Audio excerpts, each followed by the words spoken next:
Bonsoir Yarana, merci d'être fidèle à votre rendez-vous d'information. Voici les titres que nous allons développer. Timo Pete triomphal à Ayatea. Pour la première fois, le club mené par Kyle Tarofo décroche l'or sur la première étape de la Hawaii Kinuiva'a. Shelva'a devra opter pour une meilleure stratégie demain. C'est ce que nous dira Inacio Raveino dans un instant en direct de Uturua. Le ras-le-bol des commerçants qui cohabitent avec les sans-abri. Ce n'est pas nouveau, mais ils seraient plus nombreux. Des attroupements qui posent des questions d'hygiène, mais aussi des problèmes de sécurité et d'image. L'or blanc qui illumine les tombes, le sable est un véritable business pour de nombreuses familles. À Ta'a, le matériau est remonté à bout de bras. Un dossier à découvrir dans ce journal. Et puis la première ferme agrisolaire du pays est en place. Mahana Ohiupe s'installe à Taravo. Les 24 000 panneaux solaires vont-ils permettre aux habitants de la presqu'île de bénéficier d'un tarif de l'électricité moins cher? Réponse à la fin de cette édition. Et de 1 pour Timo Pete. L'équipe tenante du titre s'offre la victoire de la première étape. Les rameurs devancent leurs principaux adversaires Shelva'a et Air Tahiti. C'est le choix du cap qui leur a permis de franchir en premier la ligne d'arrivée. Le résumé de Heina Djarian et nos équipes de Polynésie la première. Il confirme son statut de champion. Victoire magistrale du Timo Pete sur cette première étape. Menée par son capitaine Temoana Taputu, l'équipe au maillot jaune prend le large après 2h30 de course. Grâce à un choix de cap vers Taha'a, elle profite du courant favorable pour surfer vers la ligne d'arrivée en 3h18 et 22 secondes. On sait qu'on est capable, avec nos entraînements, on travaille beaucoup sur notre feeling et on sentait déjà que ça allait bien marcher, quoi. Après, je pense que les boulons qu'on fait qu'on voulait gagner aujourd'hui, et le fait que c'est la première fois encore qu'on détient le titre, quoi. Pourtant, au départ de Huahine, rien n'est encore joué. Les équipages se disputent la première place. Après une demi-heure de course, Shelva'a, vainqueur de la première étape l'an dernier, prend la tête du classement. La victoire semble se dessiner pour cette équipe, mais le choix de cap joue en sa défaveur. L'équipe au coquillage est devancée par le Timo Pete et Air Tahiti à moins d'une heure de l'arrivée. On était bien, hein? C'était juste après, bientôt arrivé vers la passe de Réateur qu'on a vu qu'il y avait OPT à droite. Hein? Mais on baisse pas les bras, hein? C'est pas encore fini, il reste 2 jours. Hein? Tout est possible. Hein? Duel serré donc dans le lagon d'Uturua entre Shelva'a et Air Tahiti pour la deuxième place. Malgré un élan d'orgueil, Shelva'a est incapable de rattraper son retard. Air Tahiti en profite et finit deuxième pour la deuxième année consécutive avec 1 minute et 26 secondes de retard sur le Timo Pete. Je pense qu'il faudra faire des petits réglages sur le bateau pour qu'il peut-être des fois il nous donne des bonnes instructions parce que tout le long c'est comme ça on a avancé à l'aveuglette. Bon, c'est un peu dommage, mais voilà, on est très satisfait de notre deuxième place et puis il y a 2 jours qui restent et voilà, demain on continuera cette lancée-là. Autre résultat chez les hommes, Huahine termine à la 4e place suivi de près par Hinaraurea. Chez les dames, doublé historique pour les Hawaïennes avec Team Hawaii à la 1re place et Kalahui Kai à la 2e.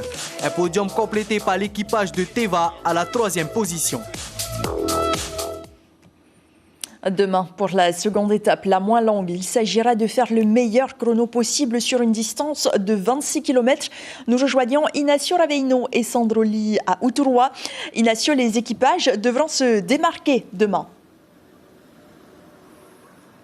Oui, Yorana, les équipages devront se démarquer demain à Iata, surtout le Timo Pete. Il y a un record à battre pour cette deuxième étape. Il s'agit d'1 h 50 minutes et 26 secondes, c'était un record de EDTA en 2013, peut-être sûrement dans la ligne du mire d'OPT qui a réalisé, comme vient de nous le dire Heina Djarian, une première étape dantesque. Il y a Shelva'a qui peut avoir un sursaut d'orgueil et donc venir titiller le Timo Pete et Air Tahiti pour cette deuxième étape, une deuxième étape qui est souvent favorable à Shelva'a, il faut le dire, et surtout il y a Air Tahiti aussi qui n'est pas très loin du Timo Pete et qui peut encore rêver d'une victoire finale pour la Hawaii Kinuiva'a. Voilà donc, demain, ça sera une deuxième étape dantesque, comme je viens de vous le dire, à suivre sur Polynésie la Première à partir de 8h30 en télé, sur Internet et en radio. Merci beaucoup Inacio Raveino pour cette analyse sportive en direct de Uturwa. Comme vous venez de le dire, la course de jeudi sera donc la moins longue. Elle se déroulera dans le lagon comme chaque année. Départ à 9h de Uturwa pour rejoindre Patio Ata'a. Une course à suivre en direct sur Polynésie la Première, télé, radio, web, mais aussi sur notre page Facebook et notre chaîne YouTube à partir de 8h30. Un doublé pour Timo Pete qui s'impose également chez les jeunes entre Taputapuatea et Uturwa. 15 km à parcourir à la force des bras. Le reportage de Hitimanaki. Un départ donné dans de bonnes conditions ce matin à Taputapuatea. Une météo clémente avec un vent du sud-est pour ces 33 équipes. 15 équipages de seniors dames, 5 engagés chez les vétérans femmes, 5 également chez les hommes, une équipe de juniors filles et 7 équipages chez les juniors garçons. Dès le départ, Timo Pete donne le rythme et le garde tout au long de la course avec une vitesse de croisière estimée à 7 nœuds, soit à peu près 12 km/h. Au bout d'une heure 48 minutes et 31 secondes de course, ils franchissent la ligne d'arrivée avec le sourire aux lèvres. Tout d'abord, au départ, on n'a pas aussi trop cramé et quand on est arrivé au niveau de la passe pour surfer, là on a tout donné jusqu'à l'arrivée, quoi. De leur côté, les vétérans et les femmes aussi ont tout donné ce matin sur les 15 km à parcourir. Une première course aux couleurs du temps. La houle est calme, sinon on a bien ramé. C'était fatigant? Ouais, tous les courses sont comme ça. Hein. Le travail était là, les entraînements sont là, ça a payé. Et on est terminé deuxième, content. Nous reste à faire demain. Après les 15 km d'aujourd'hui, le rendez-vous est donné demain pour l'étape lagonaire, tant redoutée, de 26 km.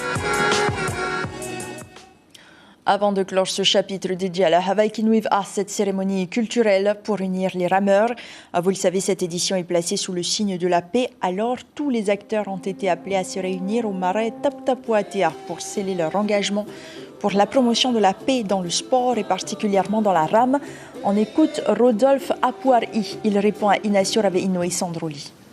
Vu l'inscription de la Nouvelle-Calédonie avec Inuit, donc on a dit avec cette île qui est en guerre, donc nous allons faire une cérémonie pour leur ramener la paix à cette île, en fait, dans ce pays, on dira la Nouvelle-Calédonie.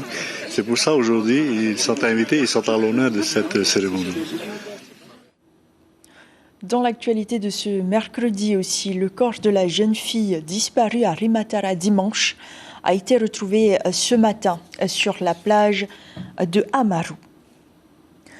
Il serait aujourd'hui entre 150 et 700 des sans-domicile fixe de plus en plus nombreux à faire la manche au centre-ville de Papeete. Si la plupart sont non violents, certains peuvent se révéler agressifs, notamment vis-à-vis des commerçants.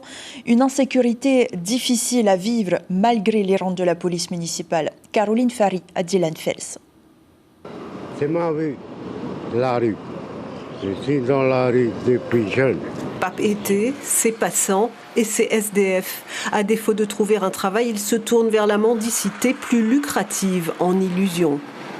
Ça arrondit mes fins du mois. Tu sais qu'il y a des centres d'accueil aussi de jour? Oui, je sais qu'il y a des centres d'accueil, mais ils disent qu'ils vont nous aider, mais ils ne peuvent pas nous aider. Pourquoi? Parce qu'ils ne proposent que du café et ils ne proposent qu'un bon chaud et puis une douche, c'est tout, en échange d'aller travailler. Plutôt pacifiques pour la plupart, certains d'entre eux, sous l'emprise de l'alcool ou autres drogues, font parfois preuve d'agressivité vis-à-vis de la population. Plusieurs commerçants du centre-ville en ont fait les frais. En fait, il voulait de l'argent et comme je ne lui ai pas donné d'argent, il m'a bien fait comprendre qu'il voulait juste aller à Nutania.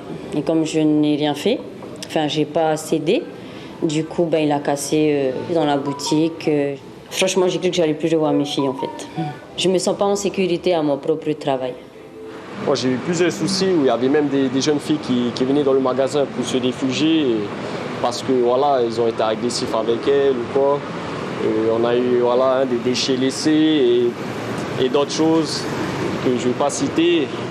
Un sentiment d'insécurité d'autant plus complexe que ces sans-abri sont de plus en plus nombreux, malgré les opérations coup de poing menées par la police municipale. Pas facile, on a affaire à des hommes et des femmes qui ont déjà cumulé beaucoup de difficultés dans leur vie. Et donc nous, on essaye de les forcer la main pour qu'ils puissent rejoindre les centres d'hébergement, d'autant qu'aujourd'hui, on peut les accueillir.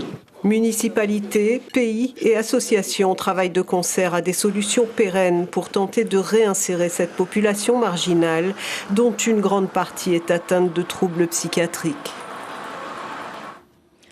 À la veille de la Toussaint, on s'intéresse à une activité un peu hors du commun, le business du sable blanc. La plupart des sacs vendus à Tahiti viennent de Taha. Et si la réglementation pour extraire le sable est stricte, cela n'empêche pas les extractions sauvages au risque d'impacter l'environnement marin. C'est le dossier de la rédaction avec Lucille Guichet, Dylan Fels et notre correspondant Hiti Manaki.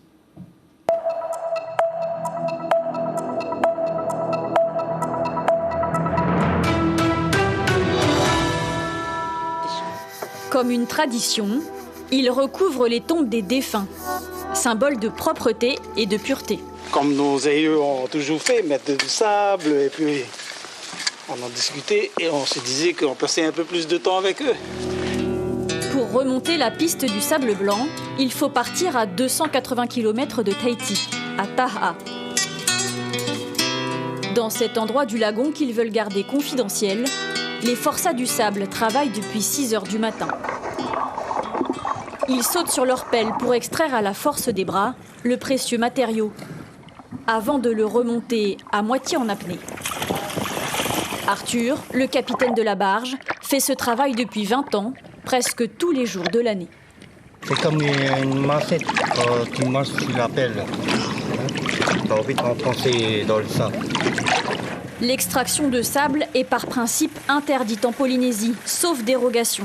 Il faut une autorisation administrative pour un volume déterminé. À Taha et Raiatea, 3 entreprises sont autorisées à extraire du sable blanc. Il servira comme matériau de construction pour réensabler certaines plages ou encore pour des aménagements sportifs ou paysagers. Pour cette Toussaint, Moyani Amaru expédie 100 mètres cubes de sable blanc du lagon sur Tahiti.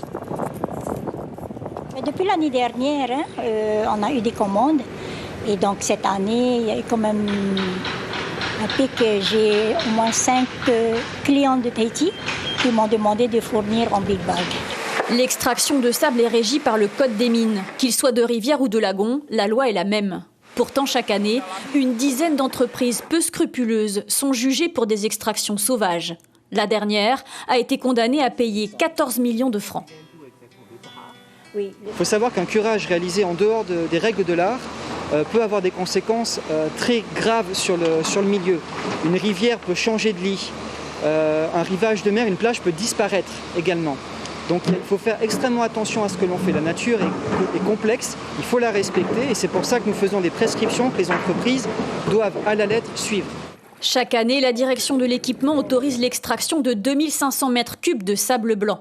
Le ministère de l'Environnement ne nous a pas permis d'interviewer la DIREN, qui donne son avis pour chaque demande d'extraction. Impossible donc de savoir combien d'avis défavorables ont été rendus. Mais dans un mail, celle-ci précise. De manière générale, la DIREN n'encourage pas ce genre de pratique, car même lorsqu'elle est réalisée manuellement, l'extraction de sable récurrente a un impact direct sur le paysage et les habitats des espèces marines. De même, il est difficile d'évaluer la capacité du milieu à se recharger naturellement en sable. Vendu autour de 1000 francs le sac en bord de route, cette année encore, le sable blanc de Taha servira à embellir les tombes. En attendant, le pays dit travailler sur une réglementation plus protectrice des littoraux fragiles et des zones humides, voire sur la mise en place d'une police spéciale. On continue de parler environnement et écologie avec la première ferme agri-solaire qui est inaugurée à Taravao, un gigantesque projet à plus de 2 milliards de francs pacifiques pour atteindre encore un peu plus le mix énergétique prévu par le gouvernement. Aujourd'hui, la logique voudrait que les habitants de Tahiti bénéficient d'une électricité à moindre coût, mais la balle est désormais dans le camp des autorités. Les explications de Chiquita Teiva et Mirko Vanfo. Sur ces 12 hectares de terre d'élevage, pas moins de 24 000 panneaux solaires ont été installés par la société Mahana Ohiupe. La première ferme agri-solaire de Polynésie allie l'élevage bovin à la production d'énergie renouvelable. Un challenge ambitieux relevé par la famille Sioux et leurs partenaires. Ce n'était pas un sujet gagné d'avance parce qu'il n'y a pas vraiment beaucoup d'expérience et de connaissances un peu sur ça. Donc on a procédé par petites étapes, on a essayé de réfléchir ensemble pour que quelle est la solution pour pouvoir intégrer les bœufs d'une manière progressive. L'énergie fournie par Mahana Ohiupe sera revendue 17 francs le kilowatt à la TEP, qui la revend au même prix à EDT. Si EDT revend cette énergie à 33 francs polynésiens, les promoteurs, eux, souhaitent plutôt diminuer cette facture. Ce que nous souhaitons, c'est que tout l'effort de prix que nous avons et de baisse de tarifaire puisse bénéficier aux Polynésiens, aux artisans et aux entreprises. L'objectif, c'est essayer effectivement de rentrer dans le mix énergétique et d'avoir une influence à la baisse sur le prix du mix énergétique qui se situe aux alentours de 32 à 33 francs aujourd'hui, au moins de réduire de quelques centimes, voire de francs dans le futur.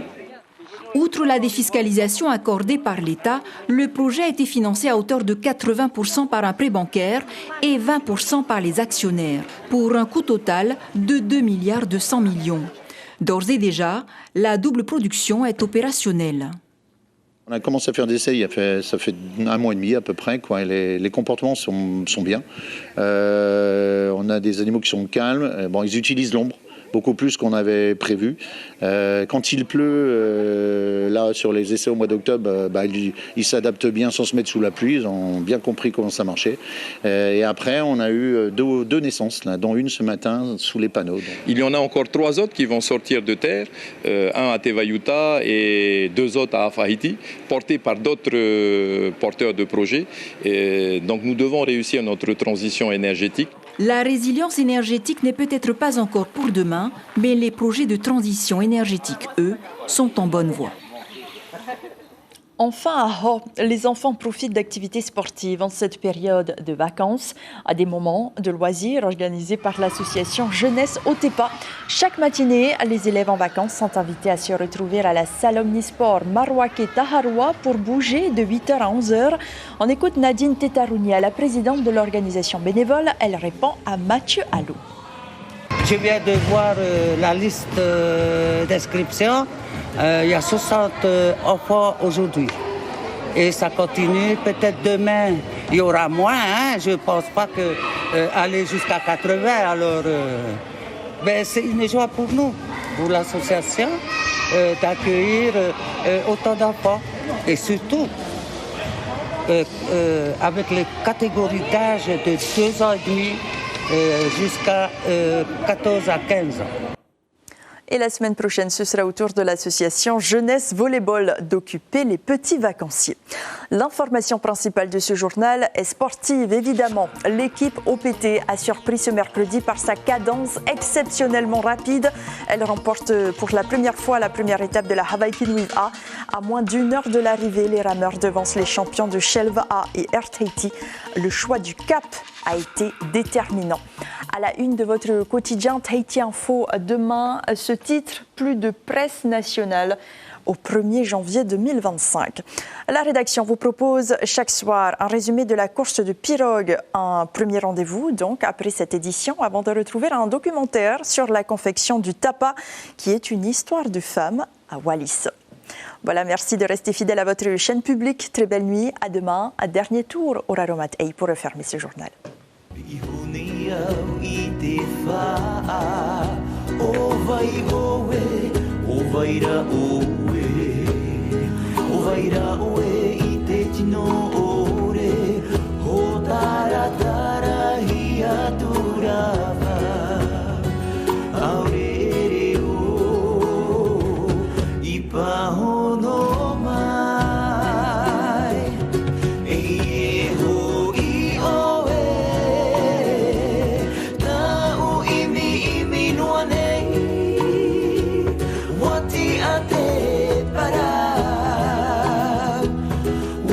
But